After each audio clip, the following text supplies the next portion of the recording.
Hello everyone, welcome back to Buried Files. Tonight we bring you 7 deeply disturbing true Appalachian Trails horror stories that will make you reconsider ever stepping foot on America's most isolated and unforgiving mountain paths. These are not campfire tales or urban legends, but genuine accounts from hikers who experience the unexplainable in places where help is hours away, and darkness brings terrors that defy rational explanation. From mysterious disappearances to encounters with individuals who should not exist in those remote locations, each story has been compiled from first-hand witness reports and documented incidents that continue to baffle investigators. The Appalachian wilderness conceals realities that most people refuse to acknowledge, and perhaps ignorance truly is bliss. If you are drawn to authentic horror content rooted in real experiences that will leave you questioning what exists beyond the tree line, subscribe to Buried Files and hit the notification bell so you never miss our deep dives into documented encounters with the unknown. After you hear these harrowing testimonies, we want you to share your own unexplained experiences in the comments below, because your story might be the next one we investigate. Now settle in as we journey into the heart of darkness that waits along the trail. Hartwell had always found peace in solitude, particularly the kind that could only be discovered deep within the wilderness. At 28 years old, she had spent the better part of her adult life exploring the Appalachian Trail, section by section, documenting her journeys in worn leather journals that lined the shelves of her Richmond apartment. She was not reckless or naive about the dangers that existed in remote places. She carried proper equipment, filed detailed itineraries with her younger sister Melissa, and maintained a healthy respect for the unpredictability of mountain weather. Her friends described her as methodical and cautious, someone who calculated risks before taking them. These qualities made what eventually happened to Aurora all the more disturbing and inexplicable. In late October, Aurora planned a solo 5-day trek through one of the more isolated sections of the trail that wound through southwestern Virginia. The stretch she chose saw relatively few hikers during autumn months, especially on weekdays, which suited her preference for quiet contemplation perfectly. She had researched the route extensively, marking water sources and shelter locations on her topographic maps. The weather forecast predicted clear skies and mild temperatures, ideal conditions for a late-season hike. On October 23rd, she kissed her sister goodbye, promised to text from the trailhead, and drove her aging Subaru to the parking area where her journey would begin. Melissa received that text at 9:17 in the morning. It would be the last communication anyone would receive from Aurora. The first 2 days of Aurora's hike proceeded without incident, at least according to the evidence that would later be pieced together by investigators. She signed the logbook at 2 different shelters, her handwriting neat and unhurried. Other hikers who passed through those same shelters in the days that followed would remember reading her entries, which described beautiful fall foliage and unseasonably warm afternoons. A retired couple from Pennsylvania told authorities they had briefly encountered Aurora on the morning of her 3rd day. They described her as cheerful and energetic, stopping to admire a hawk circling overhead. She had mentioned planning to reach the next shelter by nightfall, a reasonable goal given the distance and terrain. The couple continued northbound while Aurora headed south, and they never saw her again. Aurora did reach that shelter on her 3rd night. Her signature appeared in the logbook, dated October 25th. The entry itself proved to be the first indication that something unusual had begun to unfold. Unlike her previous neat and descriptive notes, this entry was brief and somewhat disjointed. She wrote that she had been hearing strange whistling sounds throughout the afternoon, a series of high-pitched tones that seemed to follow her along the trail. She noted that the sounds did not match Any bird calls she recognized. And they appeared to move through the forest parallel to her path, always maintaining the same distance. She wrote that she had tried to convince herself it was simply wind passing through the trees, or perhaps a type of wildlife she was unfamiliar with. But the whistling had an almost musical quality to it, rising and falling in what seemed like deliberate patterns. Two other hikers who arrived at the shelter the following day would later confirm to investigators that they had also heard unusual whistling sounds in that same area. They described the experience as unsettling, but not necessarily threatening, more curious than frightening. One of them, an experienced woodsman from West Virginia, said the sounds reminded him of old stories his grandfather used to tell about the mountains, tales of things that lived in the deepest hollows and mimicked human sounds to lure travelers off established paths. He had dismissed such stories as folklore, but hearing those whistles himself had made him pick up his pace until he was well clear of that section of trail. Neither hiker had seen any evidence of other people in the area, and both noted that the density of the forest in that region made visibility beyond a few dozen yards nearly impossible. Aurora's final confirmed location was that shelter on the evening of October 25th. What happened after she woke on the morning of the 26th remains a complete mystery. When she failed to arrive at the trailhead on October 28th as planned, Melissa immediately contacted park authorities. Rangers who knew Aurora's reputation as a responsible hiker took the report seriously and initiated a search that same afternoon. They hiked to the shelter where she had last signed in and began working outward from that location, following the trail in both directions while also searching the surrounding forest for any sign of her presence. The search expanded rapidly over the following days. Volunteers joined rangers and professional search and rescue teams. Helicopters equipped with thermal imaging cameras swept the canopy, looking for any heat signature that might indicate a lost or injured hiker. Bloodhounds were brought in and given Aurora's scent from clothing Melissa provided. The dogs followed a trail leading south from the shelter, consistent with the direction Aurora should have been traveling. But 3 miles from the shelter, at a point where the trail passed through a particularly dense stand of old-growth forest, the dogs became agitated and confused, circling the same area repeatedly before losing the scent entirely. The handlers found this behavior unusual and concerning. In their experience, dogs lost a scent when it was washed away by water or when the subject entered a vehicle. Neither explanation seemed to apply in this situation. It was during this intensive search, 6 days after Aurora disappeared, that rescuers made their first disturbing discovery. A young volunteer spotted Aurora's backpack hanging from a tree branch, approximately 12 feet above the ground.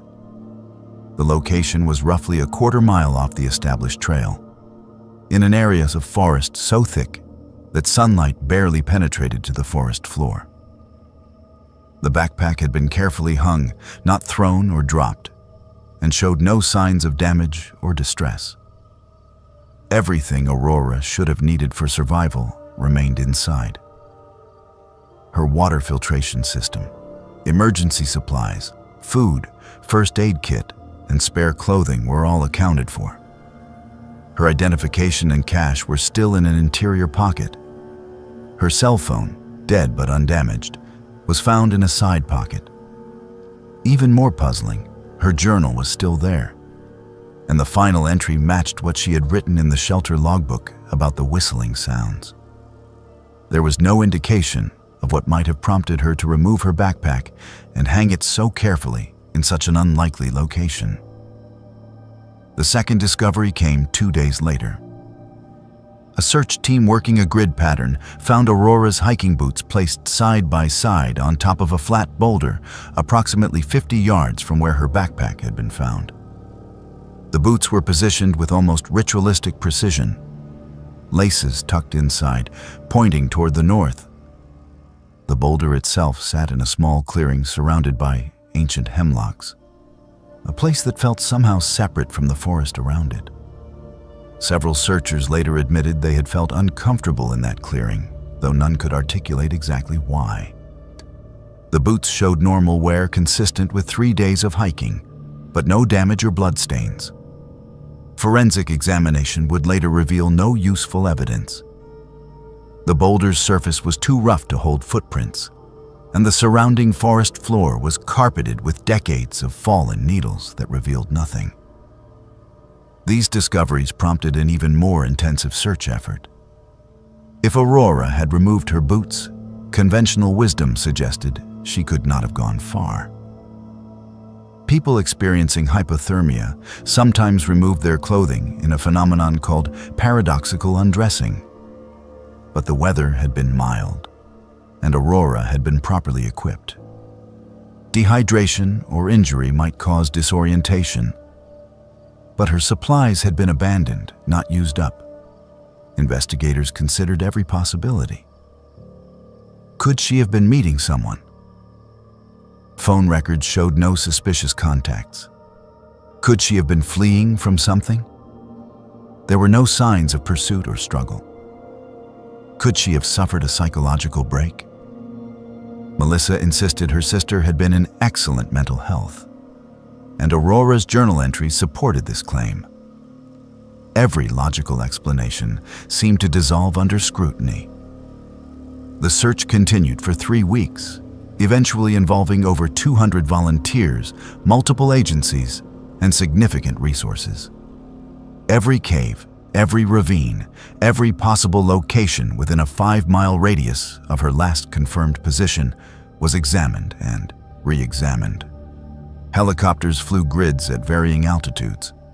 Drones equipped with cameras scoured areas too difficult for ground teams to access. Divers checked a creek that ran through the search area, though it seemed unlikely Aurora would have entered water after removing her boots. Despite all these efforts, not a single additional trace of her was found. No footprints, no torn clothing, no disturbed vegetation that might indicate passage. It was as though Aurora had simply ceased to exist at that location, leaving behind only her carefully placed belongings as evidence she had ever been there at all. Theories proliferated, each more troubling than the last. Some investigators privately wondered if Aurora had staged her own disappearance. But this theory collapsed under the weight of contradictory evidence. Her bank accounts remained untouched. She had no debts, no enemies, no reason to flee her life. Her relationships were stable and positive. Nothing suggested she wanted to vanish. Other investigators considered the possibility of foul play, but the logistics seemed impossible. How could someone abduct a physically fit, experienced hiker in dense forest without leaving any evidence of struggle or transportation? The location where her belongings were found could not be accessed by vehicle, and carrying an unconscious or resistant person through that terrain would have been extremely difficult and would surely have left signs of passage. Local residents offered their own explanations, many rooted in Appalachian folklore that stretched back generations. They spoke of gaps in the mountains where people stepped out of the normal world into something else, places where the boundary between our reality and another grew thin. They mentioned the whistling sounds, nodding knowingly as if Aurora's logbook entry confirmed suspicions they had harbored for years. Old-timers recalled other disappearances throughout the decades, hikers and hunters who had walked into the forest and never returned. Their fates never determined. Some of these stories were documented, others existed only in oral tradition, passed down through families who had lived in the shadow of the mountains for centuries. Investigators listened politely, but continued to search for rational explanations. As weeks turned into months, the search was eventually scaled back and then suspended. Aurora's case remained open, but active investigation ceased. Her family refused to give up hope. Melissa took a leave of absence from her job, and spent months hiking the trails herself, calling her sister's name until her voice grew hoarse, leaving notes at every shelter begging for information. She organized volunteer search parties on weekends, focusing on areas that official searches might have missed. She studied maps until she could navigate the region from memory, looking for some pattern or clue that might explain what had happened. She found nothing. The anniversary of Aurora's disappearance came and went.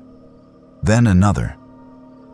Melissa created a website dedicated to her sister's case, posting every detail she could gather, hoping someone might recognize something significant that had been overlooked. The site received thousands of visitors, but generated no useful leads.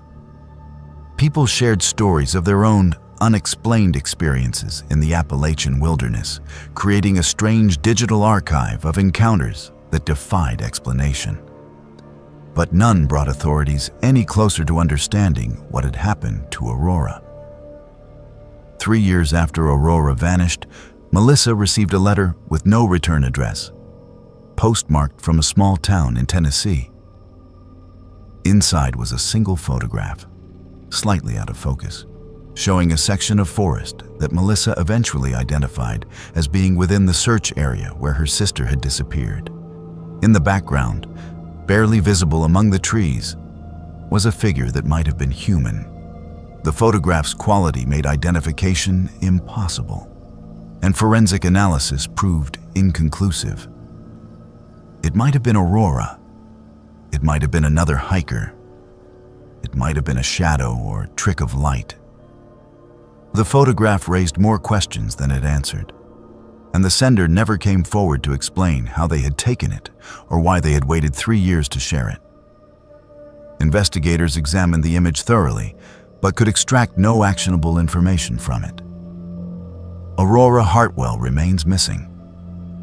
Her case file sits in a drawer somewhere, periodically reviewed when similar disappearances occur, but essentially cold. The section of trail where she vanished continues to attract hikers, most of whom know nothing about what happened there.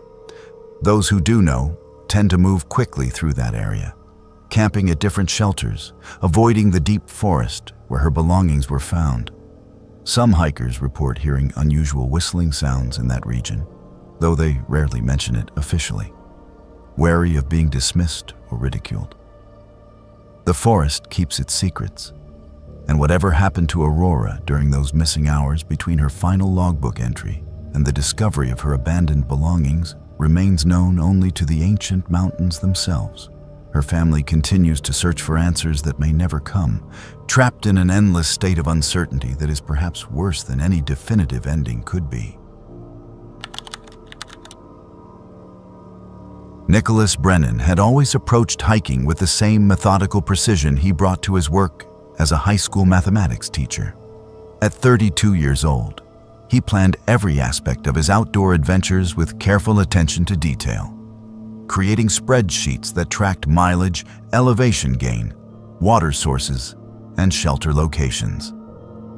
His colleagues often joked about his obsessive preparation, but Nicholas believed that proper planning separated successful adventures from preventable disasters. When he decided to spend his spring break hiking a 40-mile section of the Appalachian Trail through Pennsylvania, he spent weeks researching the route, studying weather patterns, and ensuring his equipment met every possible need. He filed a detailed itinerary with his partner Marcus, including GPS coordinates for each planned stopping point and specific times when he expected to reach cell service areas. Marcus, accustomed to Nicholas's thoroughness, kept the documents in a folder on their kitchen counter, not expecting he would need to reference them under circumstances neither of them could have anticipated. Nicholas began his hike on a Monday morning in mid-April, starting from a trailhead where Marcus dropped him off with a kiss and a reminder to stay safe. The first 2 days proceeded exactly as Nicholas had planned. The weather remained mild and clear. The trail conditions were excellent, with only occasional muddy patches from recent rain. Nicholas maintained his planned pace, arriving at each shelter with enough daylight remaining to set up his sleeping area, filter water, and prepare a hot meal. He encountered other hikers periodically, exchanging the usual pleasantries about trail conditions and weather forecasts. Most were section hikers like himself, though a few were through hikers attempting the entire trail from Georgia to Maine. Nicholas enjoyed these brief social interactions, but also appreciated the solitude that hiking provided. A stark contrast to his days spent in classrooms filled with restless teenagers. On his third evening, Nicholas arrived at a shelter located deep in state forest land, several miles from the nearest road. The structure was a typical three-sided lean-to with a wooden sleeping platform elevated above the ground to discourage rodents. A fire ring sat in front of the shelter, surrounded by logs arranged as seating. A bear box for food storage stood nearby, its metal surface scarred by years of abuse from animals testing its defenses. Nicholas arrived around 5 in the afternoon, pleased to have beaten the fading light. As he approached the shelter, he noticed a backpack already leaning against the interior wall, indicating someone had claimed space for the evening. This was not unusual or concerning. Trail etiquette dictated that shelters operated on a first-come, first-served basis, with space shared among whoever arrived. Nicholas had shared shelters with strangers numerous times without incident. The backpack's owner was nowhere immediately visible, but Nicholas assumed he was either gathering firewood or filtering water from the nearby spring. Nicholas chose a spot on the opposite end of the sleeping platform from the other pack and began his evening routine. He removed his boots, changed into camp shoes, and spread out his sleeping bag to air out. He was organizing his cooking supplies when he heard footsteps approaching through the forest. A man emerged from the trees carrying an armload of small branches.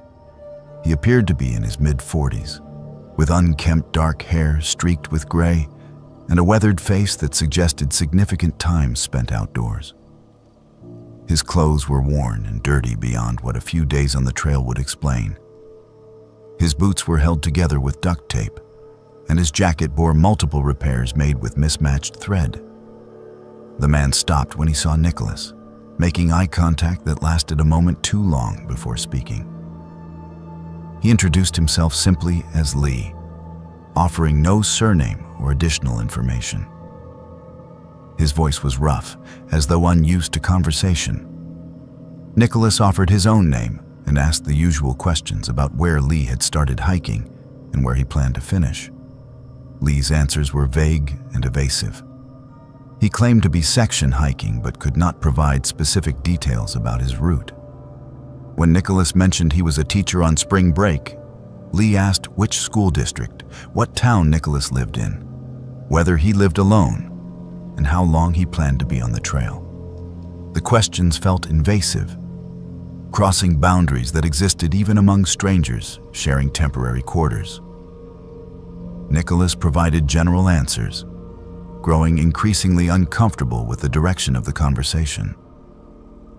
As darkness settled over the forest, Nicholas prepared his dinner while Lee built a fire in the ring. The flames cast flickering shadows across the shelter's interior, creating an atmosphere that felt more oppressive than welcoming. Nicholas ate his rehydrated meal quickly, hoping to finish his evening routine and retreat into his sleeping bag, creating a psychological barrier between himself and his sheltermate. Lee ate nothing, instead sitting on one of the logs near the fire, watching Nicholas with an intensity that made every movement feel scrutinized. Nicholas tried to make casual conversation about the trail, the weather, plans for the following day. Lee responded with single-word answers or silence, never breaking his steady gaze. Nicholas noticed other disturbing details as the evening progressed. Lee's backpack appeared nearly empty, sagging against the shelter wall in a way that suggested minimal contents. When Lee shifted position, Nicholas glimpsed inside the pack's open top and saw almost nothing. No sleeping bag, no food supplies, none of the equipment necessary for extended hiking. Yet Lee claimed to have been on the trail for over a week. Nicholas's mind raced through possible explanations. Perhaps Lee was hiking ultralight, carrying only essential items. Perhaps his gear was packed in a way that compressed it efficiently. Perhaps he was resupplying from caches he had hidden along the trail. None of these explanations felt satisfactory. But Nicholas tried to give Lee the benefit of doubt, reminding himself that people hiked in various ways and not everyone followed conventional approaches. Around 9 in the evening, Nicholas announced he was going to sleep, hoping this would establish boundaries for the night. He climbed onto the sleeping platform, removed his camp shoes, and slid into his sleeping bag, fully clothed. He positioned himself facing the shelter's open front, with his back to the wall, ensuring he could see the entire interior space and the fire beyond. Lee remained by the fire, still sitting in that same watchful position. Nicholas closed his eyes, but did not sleep.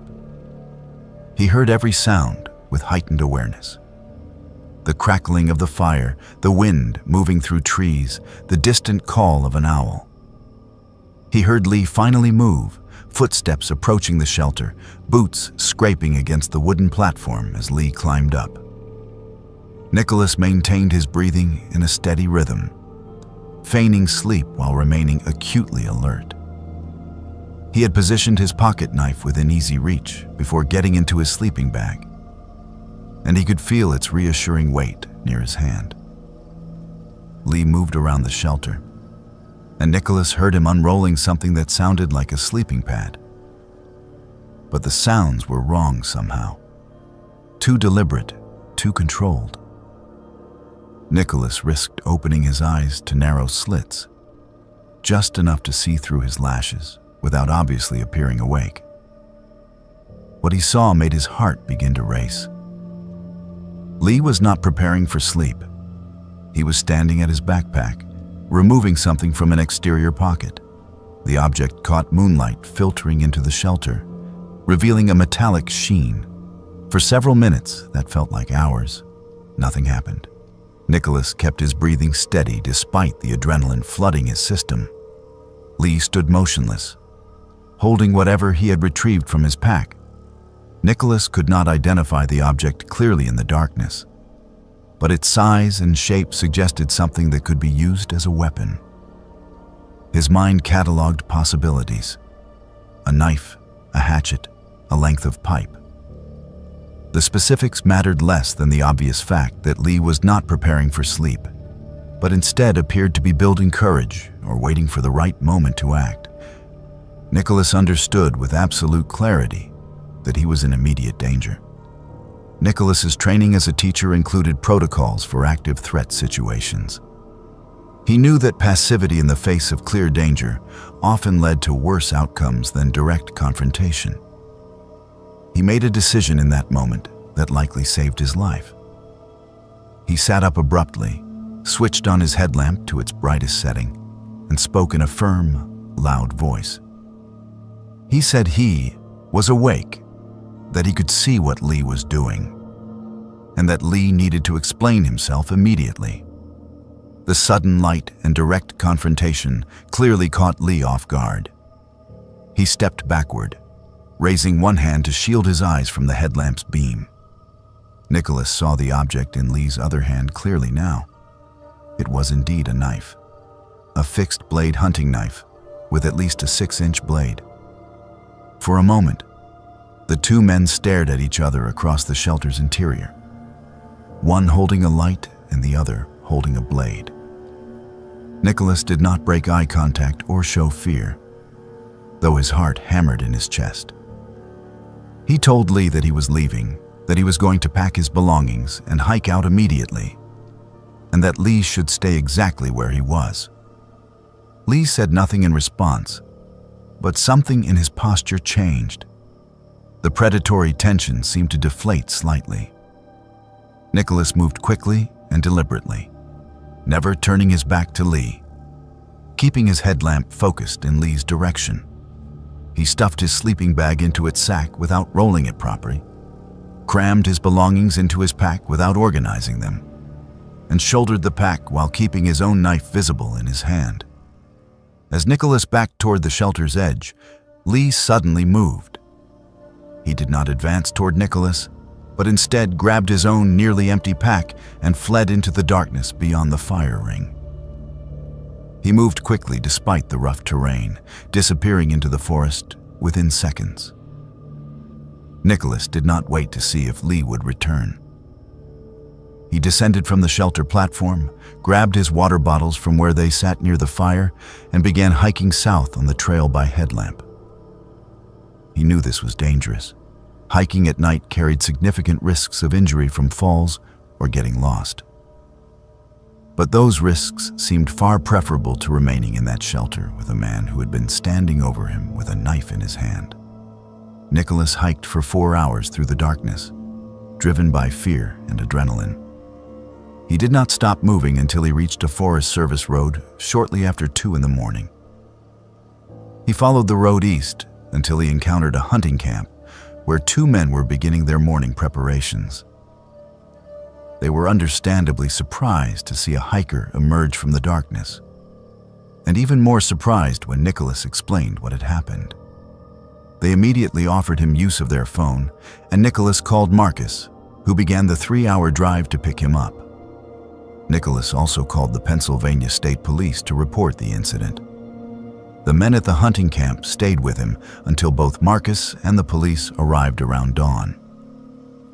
The state police took Nicholas's statement seriously, particularly when they checked their databases and found that a man matching Lee's description was wanted for questioning in connection with an assault on another hiker 6 months earlier. That incident had occurred on a different section of the Appalachian Trail, roughly 80 miles north. A solo female hiker had been threatened at a shelter by a man who called himself Lee, though investigators suspected this was an alias. She had escaped without physical harm when other hikers arrived at the shelter, but the man had disappeared into the forest before anyone could detain him. Additional reports existed of a man matching the same description acting suspiciously around shelters and following solo hikers, particularly women, though none of these encounters had escalated to the level requiring police involvement. Despite these reports and Nicholas's detailed description, the man known as Lee was never apprehended. Investigators suspected he was living rough in the forest, moving between sections of trail and avoiding areas with heavy hiker traffic or law enforcement presence. Trail angels and hostel operators throughout Pennsylvania received bulletins with his description and warnings to report any sightings, but no confirmed encounters occurred. It was as though he had melted back into the wilderness, becoming part of the forest itself. This realization haunted Nicholas perhaps more than the immediate danger he had faced. The idea that this predator remained out there, stalking other hikers on isolated sections of trail, was deeply disturbing. Nicholas never returned to the Appalachian Trail. The experience shattered the sense of safety he had always felt in the wilderness. Marcus supported his decision completely, relieved that Nicholas had survived an encounter that easily could have ended differently. Nicholas still hikes occasionally, but only on heavily trafficked local trails during daylight hours, and only with companions. He completed the remaining portion of his spring break at home, unable to shake the memory of those hours in the shelter and the moment when he had opened his eyes to see Lee standing over him with that knife catching the moonlight. The case remains open in Pennsylvania State Police files, periodically cross-referenced when new incidents occur that might be related.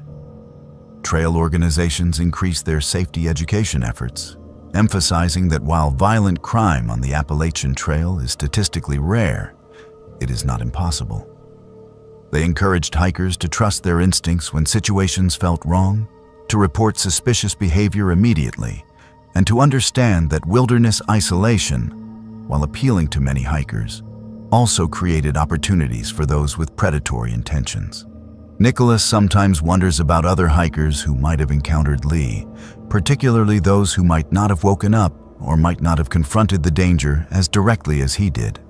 He hopes his report and description have helped other hikers avoid similar situations, though the lack of an arrest provides no closure.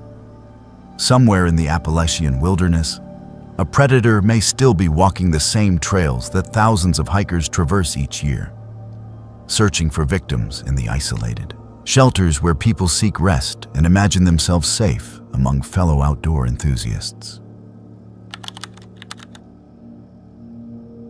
Ellie Morrison had been looking forward to this hiking trip for months. At 24 years old and freshly graduated with her master's degree in environmental science, she had convinced two of her closest friends from college to join her for a week-long section hike through Virginia. The three young women had met during their undergraduate years and maintained their friendship through graduate school despite attending different universities. This hike represented a celebration of their academic achievements and a chance to reconnect before they scattered to different corners of the country for their respective careers. Ellie had researched the route extensively, choosing a popular section of the Appalachian Trail known for its scenic vistas and well-maintained shelters. Her friends, Jade and Morgan, were less experienced hikers, but trusted Ellie's judgment and preparation completely. They began their journey on a warm morning in early June, when the weather was generally favorable, and the trail saw consistent traffic from both section hikers and northbound through hikers working their way toward Maine. The first 3 days exceeded their expectations. The weather remained perfect, with clear skies and comfortable temperatures. They encountered friendly hikers who shared trail advice and recommendations for the best viewpoints. They swam in mountain streams, watched sunsets from rocky overlooks, and fell asleep each night exhausted but content. The physical challenges of hiking with full packs proved more demanding than Jade and Morgan had anticipated. But they adapted quickly, finding their rhythm and building confidence with each passing mile. On their fourth evening, they arrived at a shelter that Ellie's guidebook described as one of the most picturesque along this section of trail. The structure sat in a small clearing surrounded by towering oak trees, with a reliable spring located a short distance down a marked side trail. According to the guidebook, this shelter typically filled to capacity during peak season, sometimes requiring latecomers to pitch tents in the surrounding area. Ellie had planned their mileage carefully to ensure they arrived with enough daylight to secure space inside the shelter itself, preferring the psychological comfort of walls and a roof to the vulnerability of a tent. They reached the shelter around 6 in the evening, surprised to find it completely empty. No other packs leaned against the walls. No one occupied the sleeping platform. The fire ring showed no signs of recent use. This struck Ellie as unusual given the time of year and the shelter's reputation as a popular stopping point. But she reasoned that trail traffic could be unpredictable. Perhaps most hikers had pushed ahead to the next shelter, or perhaps many were taking a different route. The three friends claimed their sleeping spots, spreading their gear across the platform with the luxury of abundant space. They filtered water from the spring, prepared their dinners, and settled in to watch the sun disappear behind the mountains. As darkness descended, the atmosphere in the clearing began to feel subtly different. The cheerful camaraderie that had characterized their evening routine faded into a quieter, more watchful mood. None of the women could identify exactly what had changed, but they all felt it. The forest seemed too quiet, lacking the usual chorus of insects and nocturnal animals. The air felt heavy and still despite a breeze moving through the treetops. Morgan mentioned feeling uncomfortable, as though they were being observed, but saw nothing when she scanned the surrounding woods with her headlamp. Jade laughed nervously and suggested they were simply tired and letting their imaginations run wild in the unfamiliar darkness. Around 9 o'clock, as they were preparing for sleep, they heard footsteps. The sound came from somewhere beyond the shelter, moving through the forest with a slow, deliberate pace. Ellie called out, assuming another hiker was approaching the shelter and wanting to announce their presence in a friendly manner. She received no response. The footsteps continued, maintaining the same unhurried rhythm. The three women looked at each other with growing concern. Ellie called out again, louder this time, identifying herself and her friends and asking if anyone was there. Again, silence except for the footsteps, which seemed to be circling the shelter rather than approaching it directly. Morgan suggested it might be an animal, perhaps a deer or bear passing through the area. But the pattern of sound did not match animal movement.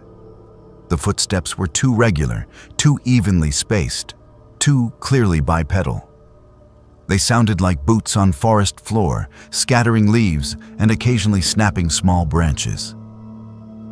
The three women moved closer together on the sleeping platform, shining their headlamps toward the source of the sound. The beams revealed only trees and darkness. Whatever was making the footsteps remained beyond the reach of their lights, maintaining a consistent distance from the shelter. For nearly an hour, the footsteps continued their circuit around the shelter. They never grew closer. They never receded into the distance. They never deviated from that same measured pace. The psychological effect was profound. Ellie considered their options. They could abandon the shelter and hike out by headlamp, but this seemed potentially more dangerous than remaining where they were. They could make noise, try to scare away whatever was circling them. But the complete lack of response to their earlier calls suggested this would be ineffective.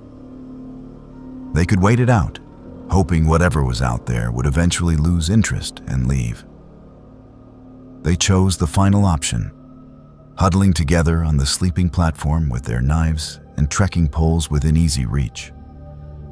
Eventually, the footsteps stopped. The sudden silence felt almost worse than the sound had been. The three women sat in the darkness, straining to hear any indication of where the source of the footsteps had gone. Minutes passed with no sound except their own breathing and the wind in the trees above. Jade whispered that perhaps it had finally left. Ellie was about to agree when Morgan grabbed her arm tightly, pointing toward the shelter entrance. All three women turned to look, and their headlamps illuminated a figure standing motionless in the opening. The figure appeared human in general shape, standing upright and roughly 6 feet tall. But the details were wrong or absent. The headlamps seemed unable to properly illuminate it, as though the light was being absorbed rather than reflected. They could make out a silhouette, but no features, no clothing details, nothing that would identify this as a specific person. It simply stood there, blocking the entrance, utterly silent and completely still. None of the three women could move. They were frozen not by any physical restraint, but by a primal fear that locked their muscles and stole their voices. The figure remained in the entrance for what felt like an eternity, but was likely less than a minute. Then, without any transition or movement that they could perceive, it was no longer there. It had not turned away. It had not stepped back into the forest. It had simply ceased to be present. The three women did not sleep that night. They sat pressed against each other on the sleeping platform, keeping their headlamps on despite knowing the batteries would drain, desperately wanting the psychological comfort of light, even though it had done nothing to properly illuminate the figure. They took turns watching the entrance, though none of them truly believed sleep was possible for any of them. Every small sound from the forest made them jump. Every shadow cast by their lights seemed potentially threatening. They spoke very little, as though afraid their voices might attract the return of whatever had stood in that doorway. Dawn arrived with agonizing slowness. As soon as the first gray light of pre-dawn made the forest visible without headlamps, the three women packed their belongings with frantic speed. They did not eat breakfast. They did not filter fresh water. They simply wanted to leave that shelter and put as much distance as possible between themselves and whatever they had experienced during the night. They hiked rapidly despite their exhaustion, not stopping until they reached a road crossing where they could get cell service and call for someone to pick them up. They reported the incident to park rangers, describing everything they had witnessed as accurately as possible, while acknowledging how strange and unbelievable it sounded. The ranger who took their report listened without judgment and made notes in his incident log. He mentioned that this particular shelter had a history, though he seemed reluctant to provide details. When Ellie pressed him, he admitted that other hikers had reported unusual experiences at that location over the years. Unexplained footsteps were commonly mentioned. Several hikers had described seeing figures that did not behave like normal people. One thru hiker had abandoned his attempt to complete the trail after spending a night at that shelter, traumatized by something he refused to describe in detail. The ranger assured them that the area would be investigated, though he could not promise any explanation for what they had experienced. He suggested that isolation and darkness could play tricks on perception, that fatigue and stress could create powerful hallucinations, that natural phenomena were often misinterpreted as supernatural events. Ellie understood he was trying to provide rational explanations, but she knew what she had seen. So did Jade and Morgan. Whatever had circled that shelter and stood in its entrance had been real and present, not a trick of tired minds or overactive imaginations. None of the three women finished their planned week-long hike. They went home early, shaken by an experience that violated their understanding of what was possible. Ellie, whose career plans involved fieldwork in remote locations, found herself questioning whether she could handle the isolation she had once embraced. Morgan developed anxiety about being in dark or enclosed spaces. Jade began experiencing nightmares featuring shadow figures with absent features. The incident changed something fundamental in each of them, shattering a sense of safety they had not realized they possessed until it was gone. When investigators examined the shelter and surrounding area, they found nothing unusual. No footprints circled the structure. No evidence suggested anyone had been present in that location during the night in question. The shelter logs showed that the three women had indeed signed in as they claimed, and that no one else had signed in for that date. The next entry in the log was dated 2 days later and made no mention of anything unusual. The shelter remained in use, and most hikers who stayed there experienced nothing out of the ordinary.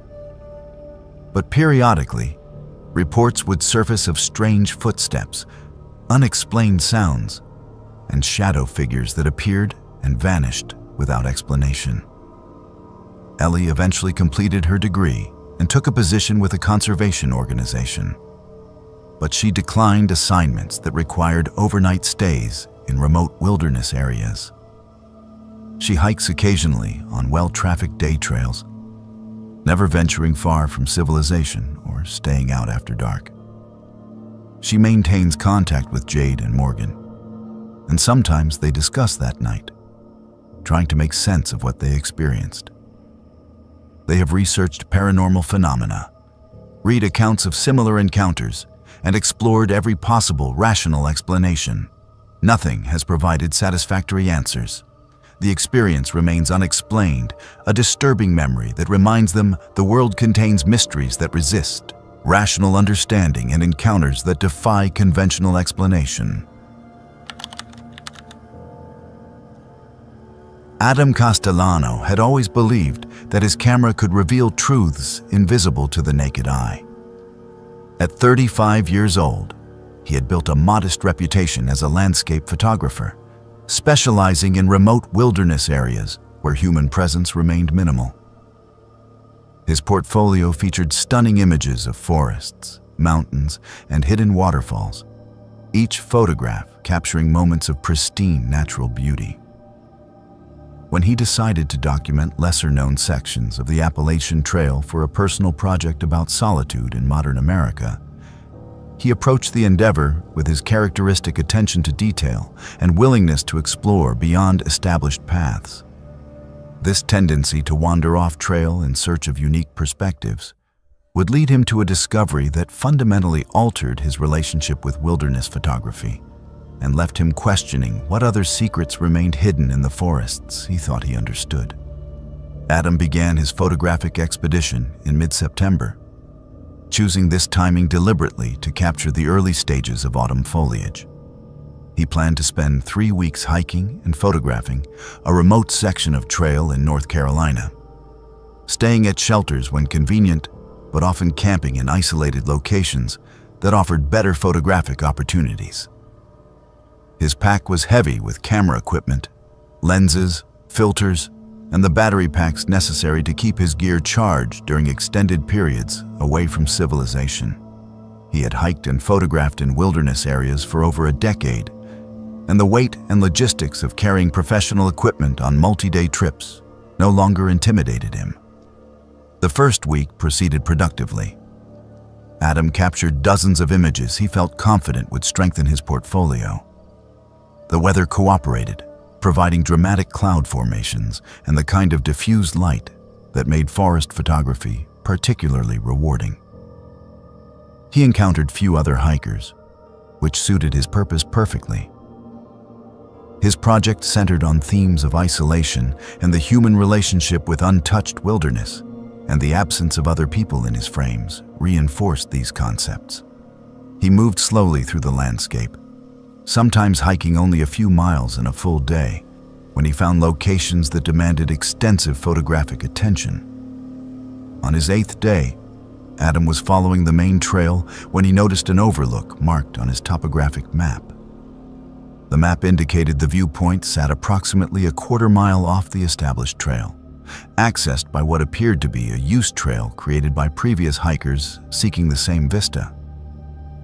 Adam decided to make the short detour, calculating that the elevated perspective might provide unique compositional opportunities. He marked his departure point carefully with his GPS device, ensuring he could navigate back to the main trail without difficulty. The used trail was faint but followable, marked occasionally by cairns that previous visitors had constructed to guide others to the overlook. The viewpoint exceeded his expectations. From a rocky promontory, he could see multiple ridgelines receding into the distance, each layer rendered in progressively lighter shades of blue by atmospheric perspective. He spent nearly an hour at this location, experimenting with different lenses and compositions, waiting for optimal light conditions. As he worked, he noticed what appeared to be another faint trail leading from the overlook deeper into the forest. This path showed no indication on his map and bore no official trail markers, but it was clearly more substantial than a game trail. The worn earth and occasional boot prints suggested human traffic, though not recent. Professional curiosity overcame caution. Adam decided to follow this unmarked path for a short distance, reasoning that it might lead to another photographic location that few people knew about. He walked carefully, continuing to track his position with his GPS and making note of distinctive landmarks that would aid his return. The trail wound through dense forest for approximately a quarter mile before opening into a small clearing that appeared deliberately created rather than naturally occurring. In the center of this clearing stood a structure that immediately commanded his full attention. The cabin was small, perhaps 12 feet square, constructed from weathered logs that suggested considerable age. However, the structure showed no signs of abandonment or decay that would indicate historical origins. The roof appeared intact. The door hung straight in its frame. The single visible window held unbroken glass. Adam approached cautiously, his photographer's eye noting details that seemed inconsistent with the cabin's apparent age and location. No road or vehicle track accessed this clearing. The nearest Forest Service road sat several miles away, across extremely difficult terrain. Yet someone had built this structure in a location that should have been essentially inaccessible to the materials and tools necessary for construction. The door stood slightly ajar, moving barely perceptibly in a breeze that Adam could not feel. He called out, announcing his presence and asking if anyone was home. He received no response. After a moment of hesitation, he pushed the door open wider and looked inside. What he saw in the cabin's dim interior made him instinctively step backward, his mind struggling to process the scene before him. The cabin's single room appeared to be occupied, though no person was present. A sleeping bag lay on a simple wooden platform that served as a bed. Canned food lined a rough shelf constructed from boards and rocks. A camping stove sat on a makeshift table. But it was the walls that captured and held Adam's horrified attention. Photographs covered nearly every available surface. Dozens of images, perhaps more than 100, had been pinned or taped to the log walls in overlapping layers. Adam moved closer, pulling out his own camera and beginning to document what he was seeing, his photographer's instincts overriding his growing unease. Every photograph showed hikers on the Appalachian Trail. Some were close-up shots taken with telephoto lenses, capturing individuals in startling detail. Others showed people at shelters, filtering water, eating meals, sleeping in their tents. None of the subjects appeared aware they were being photographed. Every image had the quality of surveillance rather than portraiture. Adam recognized some of the locations depicted in the photographs. Several showed the shelter where he had stayed 3 nights earlier.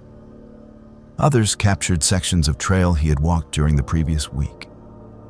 His hands trembled slightly as he photographed the wall display, his mind racing through implications. Someone had been systematically photographing hikers in this area, collecting these images like trophies or specimens. The sheer number of photographs suggested this had been ongoing for an extended period. The range of seasons depicted in the images indicated activity across multiple years. This was not casual photography or innocent documentation. This was obsessive surveillance, conducted by someone who clearly understood how to move through the forest undetected. As Adam continued documenting the interior, he heard a sound that made his blood freeze. Footsteps approached the cabin from outside, moving with the confident pace of someone familiar with the terrain. Adam had only seconds to make a decision. The cabin had no back door or alternate exit. The single window was too small to climb through quickly. He could not leave without encountering whoever was approaching. His eyes scanned the cabin's interior desperately, looking for concealment. Behind the sleeping platform, a space opened between the platform and the wall where previous occupants had apparently stored gear. Adam squeezed himself into this gap, pulling his pack in after him and trying to control his breathing. The footsteps reached the cabin. Through a small gap between boards, Adam could see a man enter. He appeared to be in his 50s or 60s, wearing clothes that matched the forest's colors so effectively, they seemed almost like camouflage. He carried a camera with an expensive telephoto lens attached, the kind of equipment that could capture detailed images from considerable distances. The man moved around the small space with practiced efficiency, setting his camera on the table and beginning to sort through a memory card's contents on a small laptop that had been hidden from Adam's initial view. Adam remained motionless, barely breathing, watching through the gap as the man cycled through recently captured images. Several showed hikers Adam recognized from shelters he had visited during his trip. One image showed Adam himself, photographed from behind as he filtered water at a spring 2 days earlier. Seeing his own image among this disturbing collection sent a wave of nausea through Adam's body. He had been watched, documented, added to this person's obsessive archive without his knowledge or consent. The man worked for perhaps 15 minutes, which felt like hours to Adam pressed into his hiding space. He muttered occasionally to himself, fragments of sentences that suggested some kind of cataloging system or organizational logic that existed only in his mind. He printed several images on a small portable printer, adding them to the wall collection with careful precision.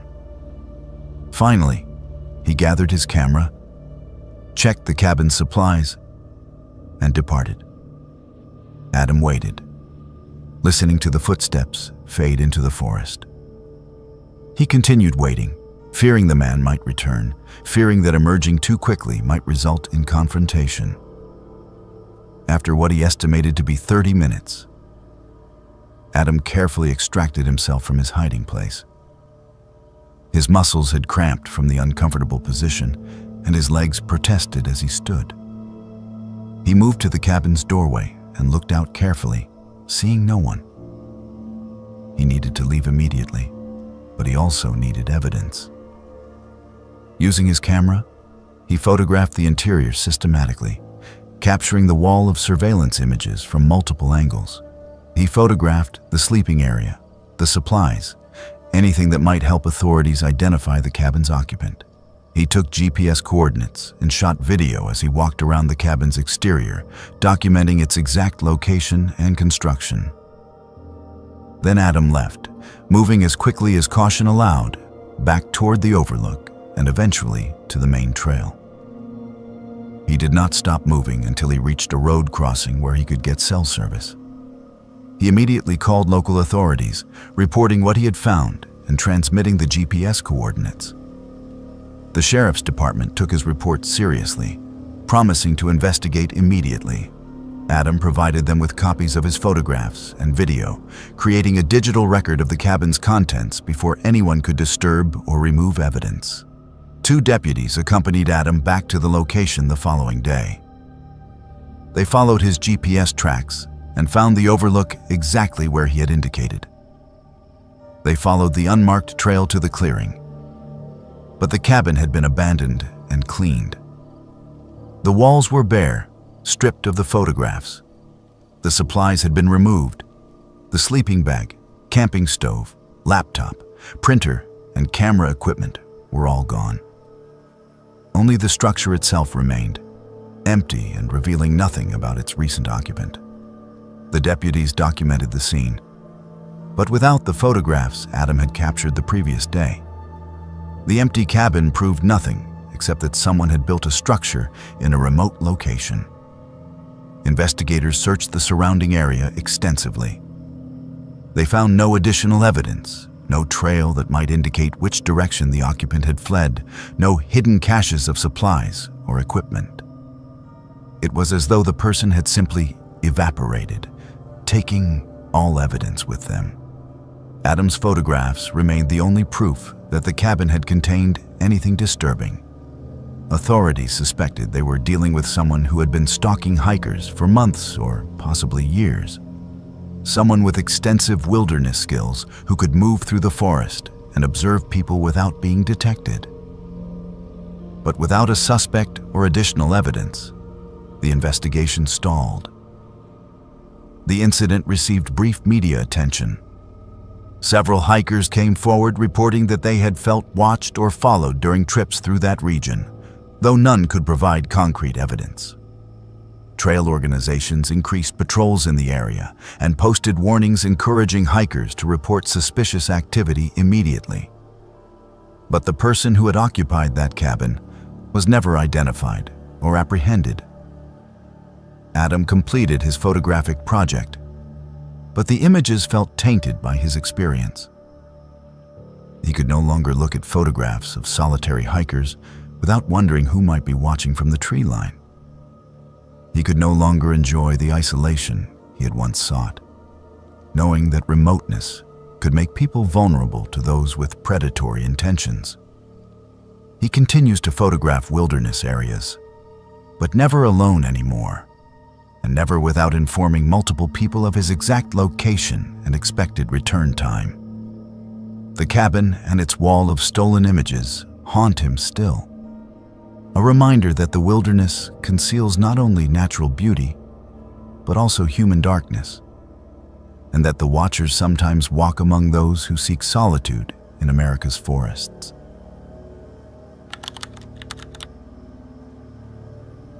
Sadie Montgomery had always found comfort in hiking, particularly during the quieter seasons when trails saw fewer visitors and the natural world felt more accessible to those willing to brave less hospitable conditions. At 29 years old, she worked as a nurse in a busy emergency department in Charlotte, North Carolina.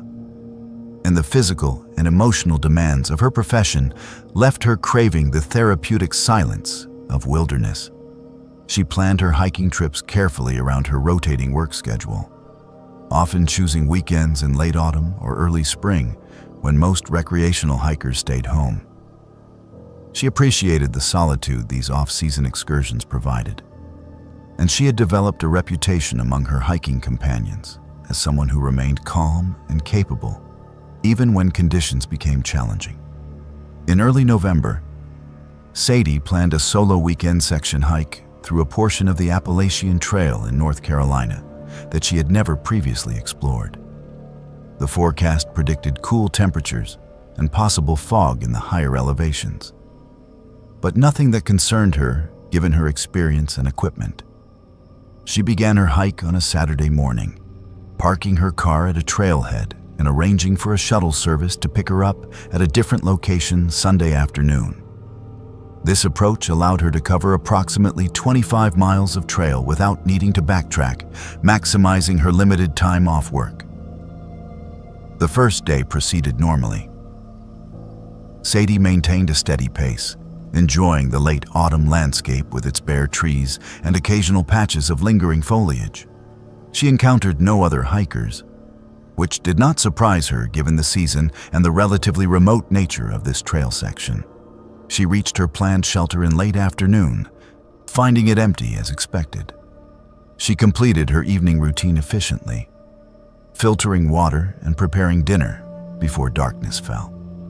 The temperature dropped significantly after sunset, and Sadie could see her breath in the beam of her headlamp as she organized her sleeping area. She fell asleep listening to wind moving through the bare branches above the shelter, a sound that usually comforted her but seemed somehow more insistent than usual.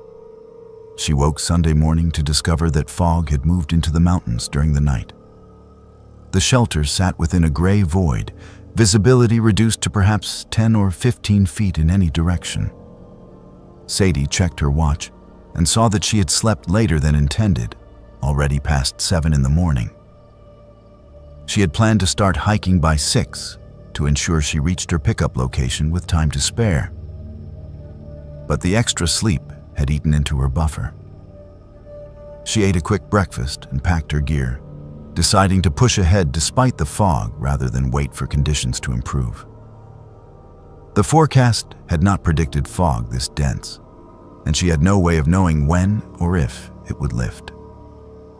Sadie began hiking south, following the white blazes that marked the Appalachian Trail. In normal conditions, these painted rectangles on trees provided clear guidance, visible from considerable distances and spaced frequently enough that hikers could always see the next blaze before reaching the current one.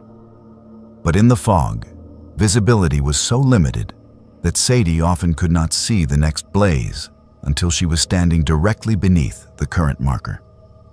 This forced her to move slowly and carefully, stopping frequently to ensure she had not missed a turn or wandered off the established trail. What should have been a straightforward morning hike became an exercise in navigation and patience. After hiking for approximately an hour, Sadie began to hear voices in the fog ahead of her. The sounds were muffled and indistinct, but they clearly seemed to be human conversation rather than natural forest sounds. She felt a mixture of relief and caution. Other hikers meant companionship and potential assistance if she had navigation questions. But encountering strangers in such limited visibility also carried inherent uncertainty. She called out announcing her presence and asking if anyone was there.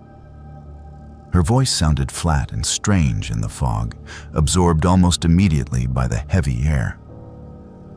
She received no response, but the voices continued their muted conversation.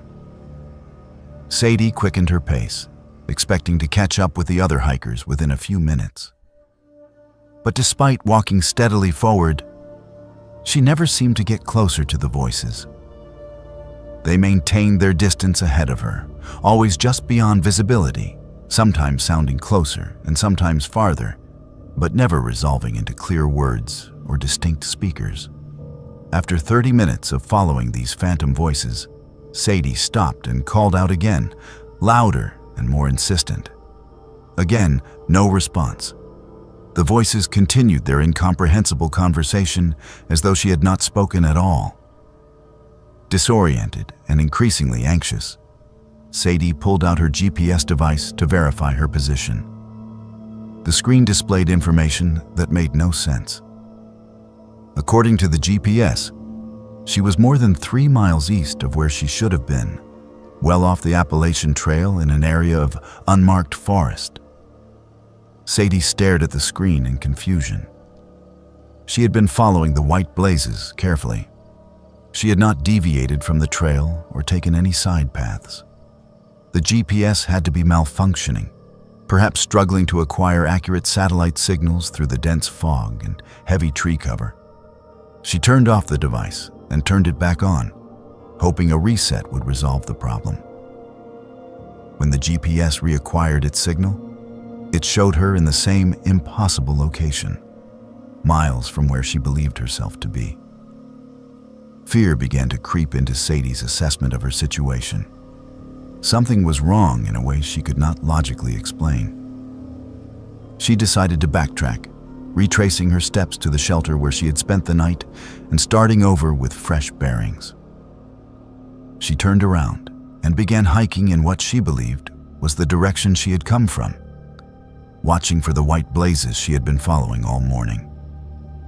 But as she walked, she saw no blazes.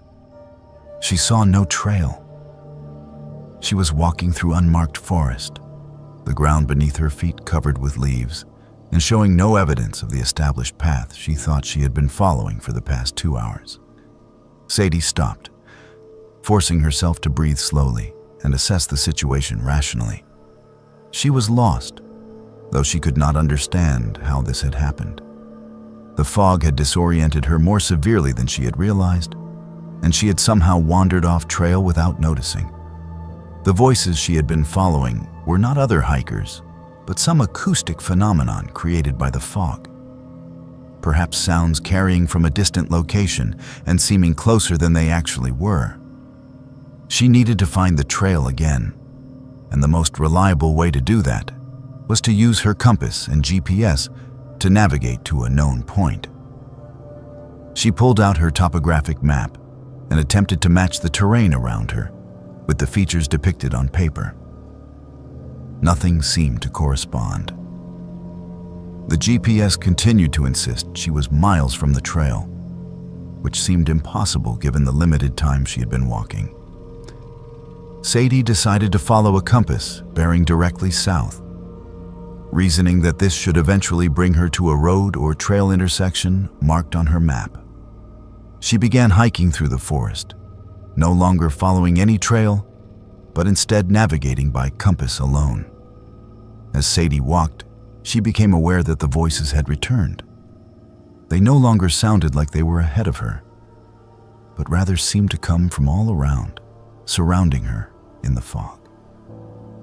Sometimes they sounded very close, as though someone was walking right beside her. When she stopped moving, they stopped as well. When she resumed walking, they started again, maintaining perfect synchronization with her own pace. The realization that the footsteps matched her movements exactly sent a chill through her body that had nothing to do with the November cold. Sadie began to move faster, pushing through the fog with increasing desperation. She checked her compass obsessively, ensuring she maintained her southward heading. Time became difficult to judge in the featureless gray world. She had no visual landmarks, no sense of distance covered, only the mechanical progress of placing one foot in front of the other, while invisible presences moved beside her in perfect rhythm. She found herself fighting panic, reminding herself that panic led to poor decisions, and poor decisions led to disaster in wilderness situations. She walked for what felt like hours, though checking her watch showed only 45 minutes had passed since she decided to abandon the search for the trail and navigate by compass alone. The fog showed no signs of lifting. If anything, it seemed to be growing denser, reducing visibility even further. Sadie began to doubt her compass, wondering if some magnetic anomaly in the rocks beneath her feet was throwing off the readings. But without the compass, she had no way to maintain a consistent direction in the featureless fog. Then, suddenly, she saw a tree she recognized. The distinctive shape of its trunk, a thick oak with a pronounced lean, was unmistakable. She had passed this same tree earlier in her hike. She was certain of it. But that seemed impossible. She had been moving consistently south for the past 45 minutes. She should be far from any landmarks she had seen earlier. Yet, here was the tree, undeniable evidence that she had somehow circled back to a previous location. The fog had turned her around despite her compass navigation. Or the compass itself had failed her, or something in these mountains defied the normal rules of navigation and geography. Sadie felt control slipping away. The calm professionalism she brought to emergency situations at work, failing her in this crisis, where the rules themselves seemed to have changed. She sat down abruptly on the forest floor, forcing herself to stop moving and think clearly. She had food and water. She had warm clothing and emergency supplies. She had a whistle and a way to signal for help. Even if she was truly lost, she could survive until the fog lifted and visibility improved. The rational part of her mind knew this, but another part was screaming that something was deeply wrong, that natural explanations did not account for voices that matched her footsteps or GPS readings that made no sense, or walking in circles despite compass navigation. As she sat there trying to master her rising panic, the fog suddenly lifted. It did not gradually thin or slowly dissipate. It simply vanished, as though someone had switched off a machine generating the gray murk. Sadie found herself sitting in clear November sunlight, surrounded by familiar forest. More importantly, she could see a road less than 100 yards downhill from her position.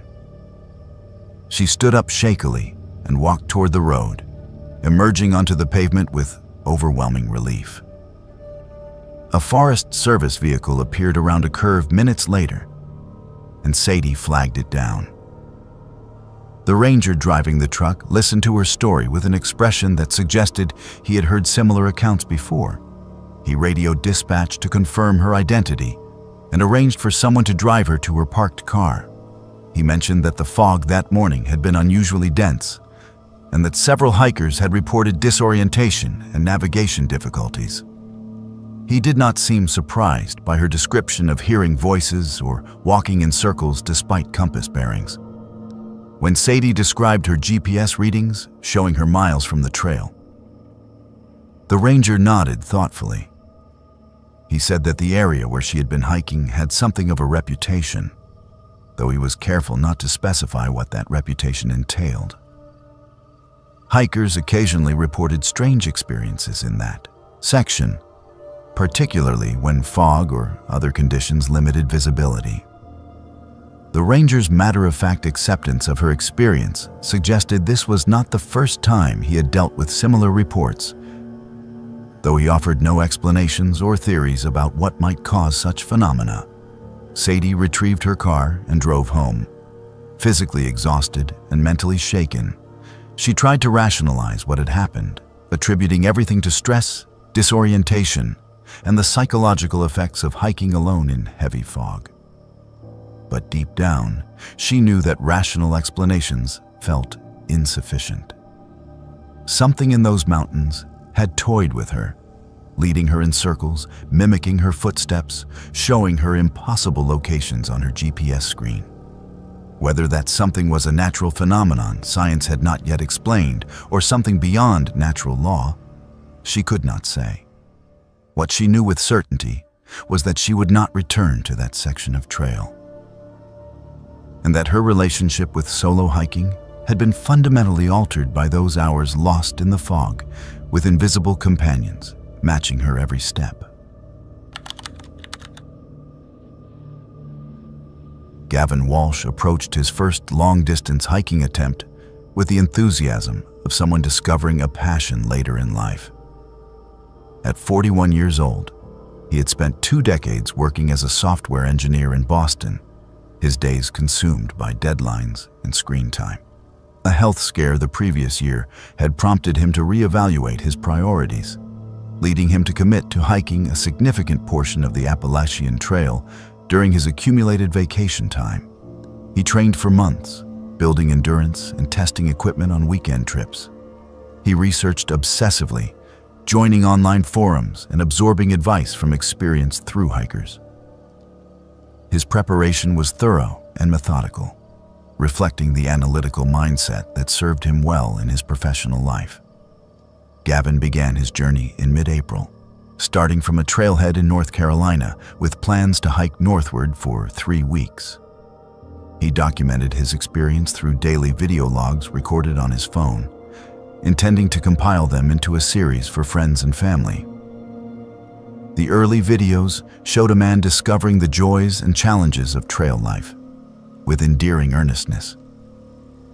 He talked about blisters and pack weight, about the kindness of other hikers, about sunrises viewed from mountain ridges.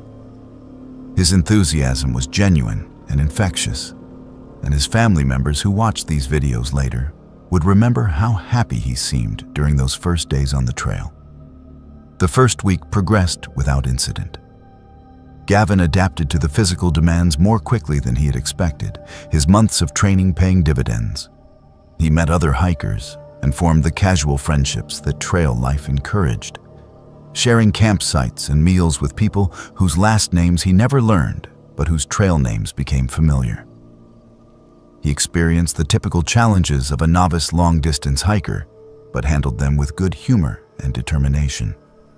His video logs from this period showed a man fully engaged in the experience, someone who had found something meaningful in the simplicity of walking through the wilderness. On day 8, Gavin's demeanor in his evening video log shifted noticeably.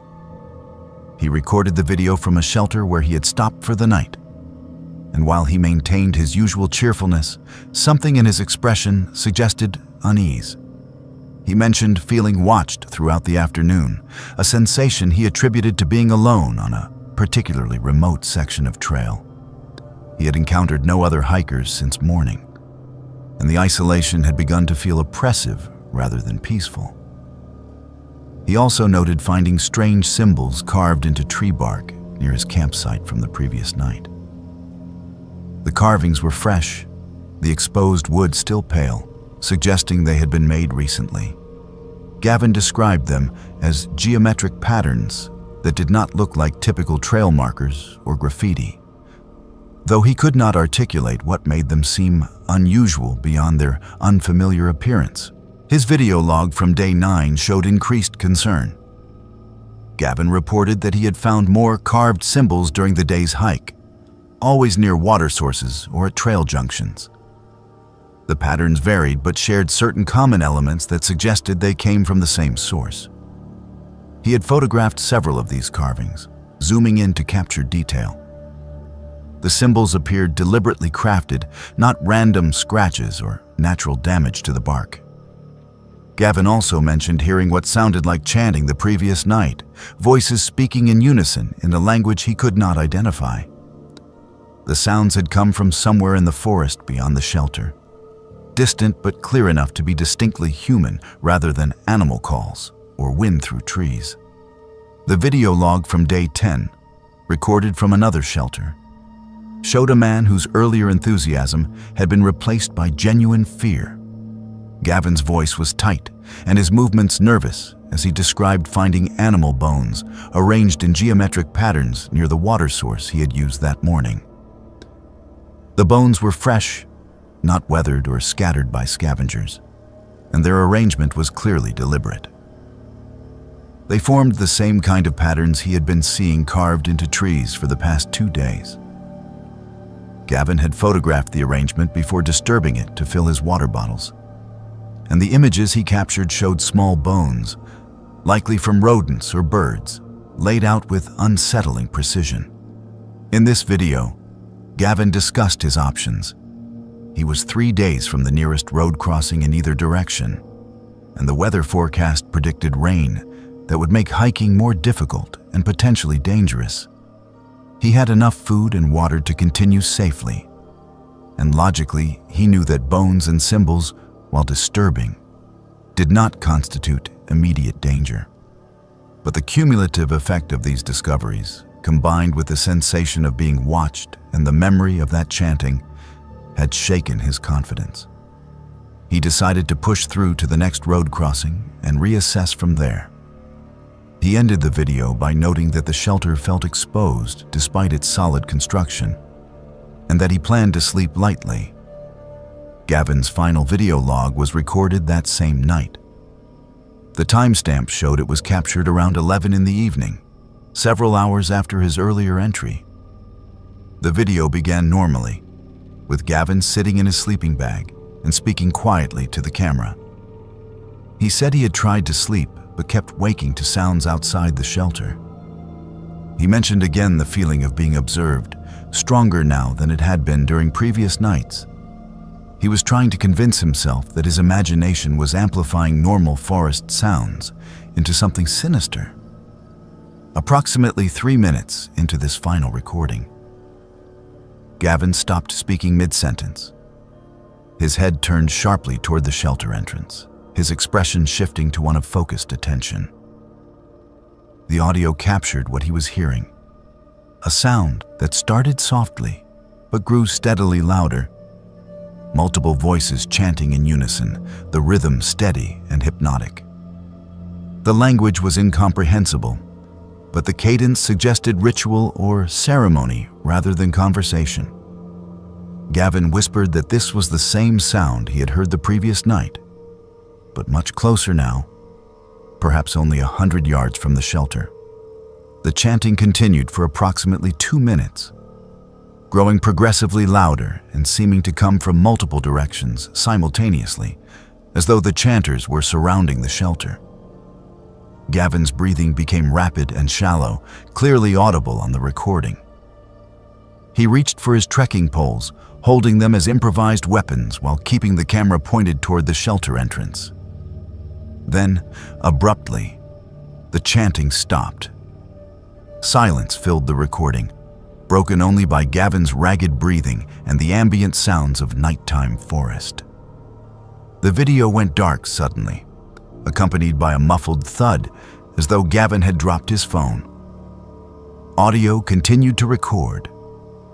There were sounds of rapid movement, Gavin's labored breathing, and what might have been footsteps running through the forest. The breathing grew more desperate, punctuated by small sounds that might have been branches snapping or rocks being displaced. These sounds continued for approximately 45 seconds before falling silent. The recording continued for another 20 minutes, capturing only the typical sounds of a forest at night before the phone's battery finally died. When Gavin failed to check in with his sister as scheduled on day 11, she immediately contacted trail authorities. His last known position was the shelter where he had recorded his final videos. Rangers reached that location and found Gavin's backpack, sleeping bag, and all his equipment exactly where he had left them. His boots sat by the sleeping platform. His water bottles and food bag hung properly in the bear cables. Everything suggested a hiker who had simply stood up and walked away from his gear in the middle of the night, taking nothing with him except possibly his phone. The search that followed was extensive and well organized. Rangers and volunteers combed the area surrounding the shelter, expanding their search radius with each passing day. Bloodhounds tracked Gavin's scent from the shelter into the forest, but lost the trail after approximately a quarter mile, in an area where the terrain became particularly rough and rocky. Helicopters equipped with thermal imaging flew grid patterns over the search area. Other hikers who had been in the region during the relevant time frame were interviewed, but none reported seeing Gavin or anything unusual. 3 months after Gavin's disappearance, a section hiker found his phone lying on a rock approximately 10 miles from the shelter, where he was last confirmed to have been. The location was difficult terrain, far from any established trail.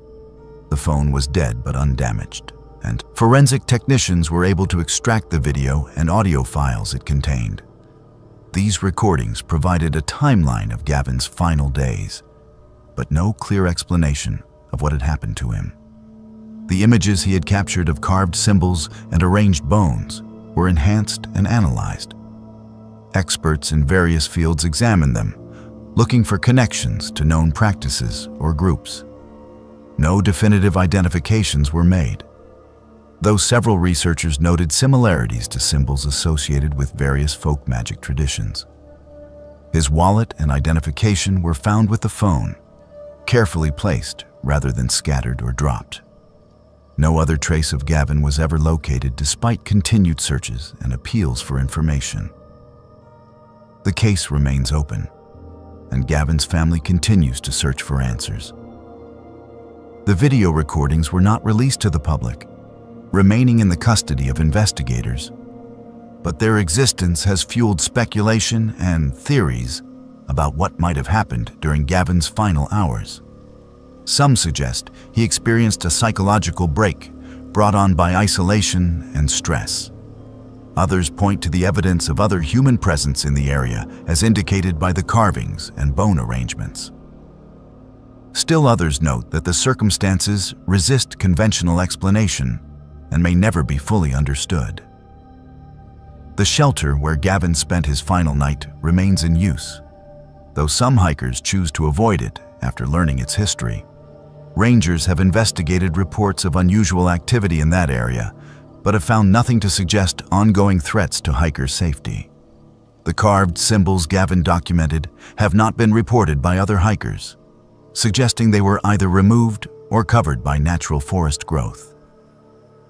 The case has become part of Appalachian Trail lore, cited in discussions about solo hiking safety and the mysteries that sometimes occur in remote wilderness areas. Gavin's family established a small memorial at the trailhead where he began his journey, a place where those who knew him can remember the enthusiasm and courage he showed in pursuing this dream, even though it led him into circumstances that remain unexplained and tragic. Lucy and Connor Morrison had been married for 3 years when they decided to celebrate their anniversary with a weekend hiking trip through the Appalachian Trail in North Carolina.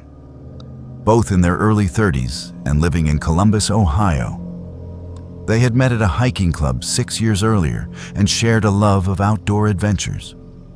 They were moderately experienced hikers who had completed numerous weekend trips throughout the Midwest and Appalachian regions, though neither had attempted any extended section hikes. For their anniversary, they planned a romantic 2-day trek through a scenic portion of trail known for its fall foliage and a supposedly spectacular waterfall mentioned in their guidebook. They began their hike on a Friday afternoon in mid-October, parking at a well-marked trailhead and setting off in good spirits. The weather was perfect, with crisp autumn air and clear skies. They maintained a comfortable pace, stopping frequently to photograph the landscape and enjoy the solitude. By late afternoon, they were discussing the waterfall mentioned in their guidebook and decided to look for the side trail that supposedly led to the falls. According to the book, the side trail was marked and relatively easy to follow, adding only an extra mile to their planned route. Around 4 in the afternoon, they spotted what appeared to be a trail junction with a faint path leading off to the right. The main trail continued straight ahead, marked with the familiar white blazes of the Appalachian Trail. The side path bore no obvious markers, but Connor reasoned this was typical for unofficial side trails to scenic features. Lucy expressed some hesitation, noting that the guidebook had not specified exactly where the side trail branched off. But Connor pointed out that they had been hiking approximately the right distance, and that this was the first significant junction they had encountered. They decided to take the unmarked path, planning to turn back if it did not lead to water sounds within 15 minutes. The path wound through increasingly dense forest, descending gradually into a hollow where the trees grew closer together and the light grew dimmer despite the early hour. Lucy and Connor walked for approximately 20 minutes without hearing any indication of a waterfall. They decided to turn back, but when they attempted to retrace their steps, they found themselves unable to locate the junction where they had left the main trail. The path they had been following seemed to have disappeared behind them, leaving only unmarked forest. Connor pulled out their GPS device and was disturbed to see that their location no longer corresponded to any trail shown on their map. They spent the next hour attempting to navigate back to the Appalachian Trail using compass bearings and GPS coordinates. But the technology that should have provided certainty instead offered confusion. Their GPS showed them moving in circles despite their efforts to maintain consistent directions. Their compass readings seemed erratic, swinging between bearings without the magnetic interference that might explain such behavior. As the sun began to sink toward the horizon, they acknowledged they were genuinely lost and needed to prioritize finding shelter for the night, rather than continuing to wander through unfamiliar terrain. Connor spotted what appeared to be structures through the trees ahead. As they approached, they discovered an abandoned homestead consisting of several buildings arranged around a small clearing. The structures were old but not ancient, constructed from rough sawn lumber that had weathered to silver gray. The largest building appeared to be a cabin with a covered porch. Smaller outbuildings that might have been storage sheds or animal shelters flanked it. The entire site had an unsettling quality of being frozen in time, as though the occupants had simply walked away one day and never returned. They approached cautiously, calling out to ensure no one was present. The silence that greeted them felt oppressive in a way that had nothing to do with the absence of response. Lucy wanted to continue searching for the trail, even in darkness, but Connor pointed out that hiking at night through unfamiliar terrain was dangerous, and that the homestead offered shelter from the cold that would descend once the sun fully set. They chose the main cabin, testing the porch steps carefully before entering through a door that hung slightly crooked in its frame. The interior consisted of a single large room with evidence of previous habitation. A rusted iron stove sat in one corner. Shelves lined one wall, empty except for a thick layer of dust. A wooden table with 2 chairs occupied the center of the room. Most disturbing were the windows, which were covered from the inside with what appeared to be old newspapers and cardboard, blocking any view in or out. Connor suggested removing this covering to let in the remaining daylight. But when he tried to pull away the paper, he found it had been secured with dozens of nails driven into the window frame with excessive force. They set up their sleeping bags on the floor farthest from the door, ate a cold dinner from their packs, and tried to settle in for the night. Neither felt comfortable enough to sleep deeply. They took turns keeping watch, though watching for what, neither could articulate. Around midnight, Lucy whispered urgently to Connor, waking him from a light doze. She said she heard movement in the other buildings, doors creaking open and slamming shut, footsteps crossing wooden floors. Connor listened and heard what she described, sounds that suggested human activity in structures that had appeared completely abandoned hours earlier. The sounds continued intermittently throughout the night. Doors opening and closing, footsteps, objects being dragged or moved. Yet whenever the sounds stopped long enough for them to consider investigating, the silence felt even more threatening than the activity. They remained in their chosen building, huddled in their sleeping bags with their headlamps and knives within reach, waiting desperately for dawn. As the first gray light of morning began to filter through gaps in the covered windows, Connor decided he needed to understand what had been making those sounds. He left Lucy in the cabin and quickly checked the other buildings, finding them all empty and showing no signs of recent use. He returned to report this to Lucy, and together they examined the cabin's interior more carefully in the growing light. That was when they found the photographs.